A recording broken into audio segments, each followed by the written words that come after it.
మితిమీరిన పుత్రవాత్సల్యంతో 9 పుత్రులను కోల్పోయిన ధృతరాష్ట్రుడు.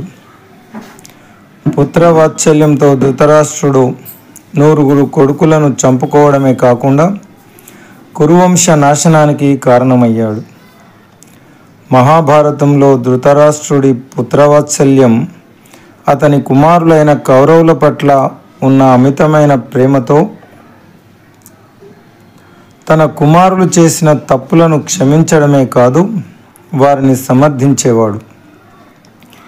ఇది చివరికి కురుక్షేత్ర యుద్ధానికి దారితీసి తన 9 పుత్రుల మరణానికి కారణమయ్యింది. పుత్రవాత్సల్యం అనేది ఒక తండ్రి తన కుమారుల పట్ల చూపించే ప్రేమ, ఆప్యాయత మరియు అనుబంధాన్ని సూచిస్తుంది. ఇది కొన్నిసార్లు విచక్షణారహితంగా లేదా అతిగా ఉండవచ్చు.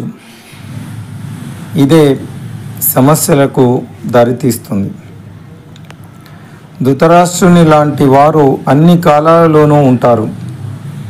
ధృతరాష్ట్రుని శారీరక దారుఢ్యం, బుద్ధి విశేషాలు, అంధత్వం మనకు లేకపోవచ్చు. కానీ పిల్లలు తప్పులు చేసినా వెనకేసుకొని రావడం, వాళ్ళు పైకి రావడానికి పక్క వాళ్ళు అడ్డు ఉన్నారని వారిని తొలగించే ప్రయత్నం చేయడం, మన చేతిలో ధనము, అధికారము, రాజకీయ పలుకుబడి ఉంటే వాటిని దుర్వినియోగం చేసి పిల్లలు అసమర్థులు అని తెలిసిన వారికి అధికారం కట్టబెట్టి వారిపై ఎవరు ఫిర్యాదు చేస్తున్నా వాటిని పట్టించుకోక చివరికి అనర్థం జరిగినప్పుడు విధి లిఖితమని సరిపెట్టుకుంటూ అనేక మంది కాలం గడపడం చూస్తూ ఉంటాం.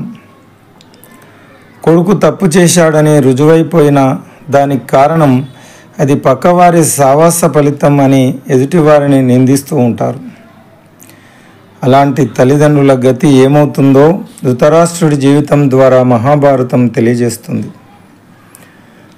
భీష్ముడు రాజ్యం చేపట్టనని, పెళ్లి చేసుకోనని ప్రతిజ్ఞ చేశాడు. కాబట్టి సత్యవతికి పుట్టిన వారిలో మిగిలిన విచిత్ర వీరుడు రాజయ్యాడు. భీష్ముడు అతనికి అంబిక, అంబాలికలను తెచ్చి పెళ్లి చేశాడు. వారికి సంతానం కలగకముందే విచిత్ర వీరుడు మరణించాడు. అందువలన తనకు పరాశరుడి వలన పుట్టిన వ్యాసుని పిలిచి రాజ్యానికి వారసులను ఇవ్వమని కోరుతుంది సత్యవతి. ముందుగా అంబిక వ్యాసుని భీకర రూపం చూసి భయపడి కళ్ళు మూసుకుంటుంది. ఫలితంగా ఆమెకు అంధుడైన పుత్రుడు ధృతరాష్ట్రుడు జన్మిస్తాడు. తర్వాత అంబాలిక భయంతో వణికిపోతుంది. ఆమెకు పాండురాజు జన్మిస్తాడు. ఆ తర్వాత దాసికి మహాజ్ఞాని, ధర్మాత్ముడు అయిన విదురుడు జన్మిస్తాడు. రాజు కావాలని ఎంతో ఆశగా ఉన్న ధృతరాష్ట్రుడు అంగవైకల్యం కారణంగా రాజపదవికి అర్హుడు కాదని ధర్మనిరతుడు అయిన మంత్రిగా నియమించబడ్డ విదురుడు చెప్పినప్పుడు ఇక అనివార్య పరిస్థితుల్లో చిన్నవాడైన పాండురాజును రాజుగా నియమిస్తారు. ధృతరాష్ట్రునికి గాంధారితో వివాహం జరిగితే పాండురాజుకు కుంతీదేవి, మాద్రినితో వివాహం జరుగుతుంది. పాండురాజుకు ముందుగా పుత్రుడు జన్మించాడని, ఇక తర్వాత పాండురాజు కుమారుడే వారసుడిగా రాజు అవుతాడని విపరీతంగా బాధపడి తనకు పాండు కంటే ముందుగా పుత్రుని ఇవ్వలేదని గాంధారిని నిందిస్తాడు ధృతరాష్ట్రుడు. ఆ బాధతో గాంధారి తన గర్భాన్ని విచ్ఛిన్నం చేసుకుంటుంది. అలా ముక్కలైన పిండాన్ని కుండలలో పెట్టి పెంచుతాడు వ్యాసుడు. దుర్వాసుని ఆశీర్వాదంతో ధృతరాష్ట్రునికి మరియు గాంధారికి 100 మంది కుమారులు మరియు 1 కుమార్తె జన్మిస్తారు. అతని పెద్ద కుమారుడు దుర్యోధనుడు పుట్టిన తర్వాత దురదృష్టకరమైన శకునాలు కనిపించాయి. చాలామంది ఋషులు మరియు సలహాదారులు ధృతరాష్ట్రుడు మరియు గాంధారిని శిశువును విడిచిపెట్టమని సలహా ఇస్తారు. కానీ వారు అలా చేయడానికి నిరాకరించారు. దుర్యోధనుడు రాజభోగాలతో పెరిగాడు. అయితే పాండురాజు మరణించినప్పుడు కేవలం ప్రతినిధిగా ధృతరాష్ట్రుడు రాజ్య పరిపాలన గావిస్తాడు. కుంతీదేవి 5 పాండురాజు పుత్రులను తన వెంట తీసుకొని హస్తినాపురానికి వచ్చి ధృతరాష్ట్రుడి పిల్లలతో కలిసి నివసిస్తుంది. పాండు పెద్ద కొడుకు యుధిష్ఠిరుడు దుర్యోధనుడి కంటే పెద్దవాడు మరియు తన తండ్రి పాండురాజు కావడం వలన రాజ్యాధికారం వారసత్వం యుధిష్ఠిరుడికే హక్కుగా లభిస్తుంది. అంధత్వం వల్ల తనకు దూరమైన రాజ్యాధికారం తన కొడుకుకైనా దక్కాలని ధృతరాష్ట్రుడు కోరుకోవడం వల్ల వారసత్వ సంక్షోభం ప్రారంభమవుతుంది. యుధిష్ఠిరుడి యోగ్యతలను గుర్తించినప్పటికీ ధృతరాష్ట్రుడు తన సొంత కొడుకును యువరాజుగా ప్రకటించాలని అనుకుంటాడు. బ్రాహ్మణ మండలి, విదురుడు మరియు భీష్ముడి నుండి చాలా ఒత్తిడి రావడంతో ధృతరాష్ట్రుడు అయిష్టంగానే యుధిష్ఠిరుడిని వారసునిగా ప్రకటిస్తాడు. లాక్షాగృహ సంఘటన తర్వాత పాండవులు చనిపోయారని భావించి ధృతరాష్ట్రుడు దుఃఖిస్తాడు. చివరికి దుర్యోధనుడిని తన వారసుడిగా ప్రకటిస్తాడు. పాండవులు బతికి ఉన్నారని వెల్లడైనప్పుడు కౌరవులకు పాండవులకు మధ్య సంబంధాలు బాగా దెబ్బతింటాయి. దుర్యోధనుడు తన వారసుడిగా యువరాజ పదవిని వదులుకోవడానికి నిరాకరిస్తాడు. అప్పుడు భీష్ముడు కౌరవులకు పాండవులకు మధ్య ద్వేషం విపరీతంగా పెరిగి పాండవులను లాక్షాగృహంలో చంపేయాలనే వరకు వెళ్ళింది. అంటే ఇక వీరు కలిసి ఉండడం కుదరదు అని పాండవులకు భాగం పంచివ్వమని ధృతరాష్ట్రునికి చెప్తాడు. ధృతరాష్ట్రుడు దేశాన్ని 2గా విభజించి హస్తినాపురాన్ని, రాజ్యాన్ని, సంపదతో పాటు దుర్యోధనుడికి మానవ నివాసయోగ్యం కాని దుర్భరమైన భయంకరమైన కాండవ వనాన్ని యుధిష్ఠిరుడికి ఇస్తాడు. ధర్మాత్ములైన పాండవులు మారు మాట్లాడకుండా దాన్ని స్వీకరిస్తారు. కాండవ వనాన్ని దహించి అక్కడ అద్భుతమైన ఇంద్రప్రస్థం అనే నగరాన్ని నిర్మించి రాజసూయ యాగం చేసి కీర్తిని, యశస్సును, సంపదను పొందుతారు పాండవులు. దాన్ని చూసి ఓర్చుకోలేక దుర్యోధనుడు కుమిలి ఎలాగైనా వారి సంపదను కైవసం చేసుకోవాలని దుష్టుడైన శకునితో ఆలోచిస్తాడు. గాంధారి సోదరుడు శకుని మంత్రవిద్యలో నిష్ణాతుడు. అతను తన మేనల్లుడు దుర్యోధనుడితో కలిసి పాచికల ఆటకు కుట్ర పన్ని పాండవులను ఈ మాయాజూద క్రీడకు ఆహ్వానిస్తారు. జూదంలో ఓడిన తర్వాత దుర్యోధనుని ఆజ్ఞ మేరకు దుశ్శాసనుడు నిండు సభలో ద్రౌపదిని ఈడ్చుకొని వచ్చి వస్త్రాపహరణం చేయడానికి ప్రయత్నించడంతో పాండవుల భార్య ద్రౌపదికి నిండు సభలో ఘోరమైన అవమానం జరిగింది. ద్రౌపది కురువం రాజవంశాన్ని శపించబోతున్నప్పుడు గాంధారితో సంప్రదించిన తర్వాతే నిస్సహాయుడైన అంధుడైన రాజు ధృతరాష్ట్రుడు జోక్యం చేసుకున్నాడు.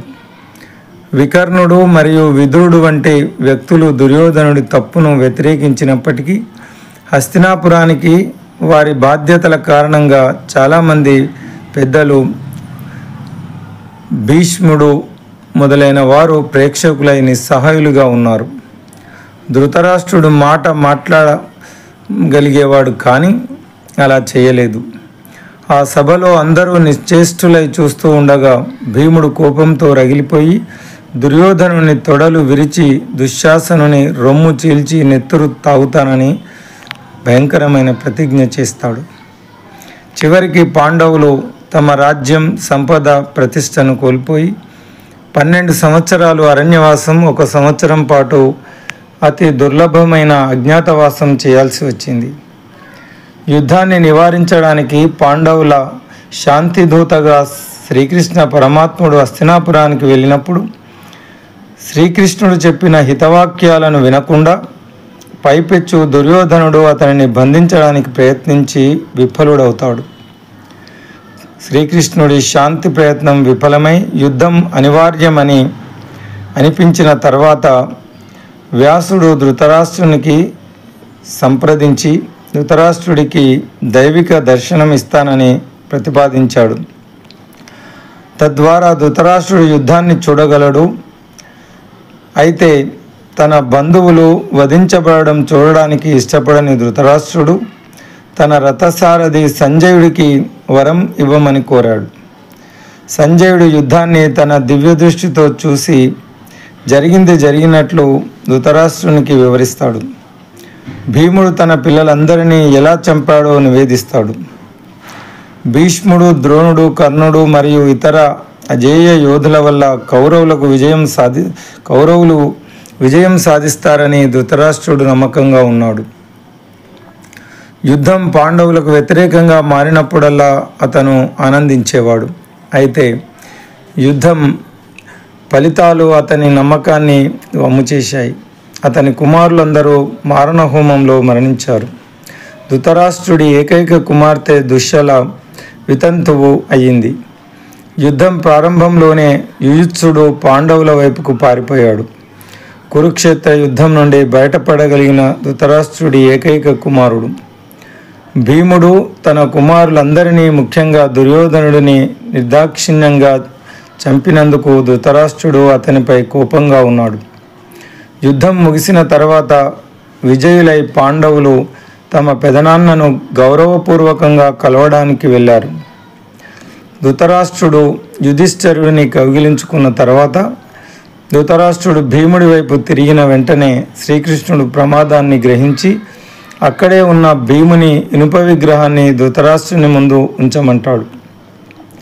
కోపంతో ధృతరాష్ట్రుడు ఆ విగ్రహాన్ని భీముడే అని కౌగిలించుకొని ముక్కలు ముక్కలుగా చేస్తాడు.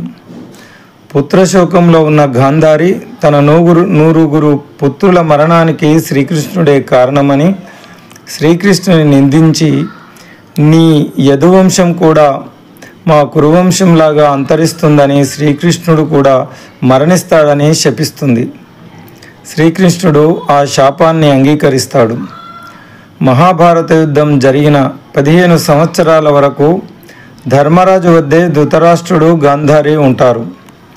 ఒకరోజు విదురుడు ఇంత జరిగిన తర్వాత ఇంకా ఎందుకు బతకాలని అనుకుంటున్నావు అని ధృతరాష్ట్రునితో అన్న తర్వాత వైరాగ్యం కలిగి గాంధారితో కలిసి అరణ్యానికి వెళ్ళడానికి నిర్ణయించుకుంటాడు ధృతరాష్ట్రుడు.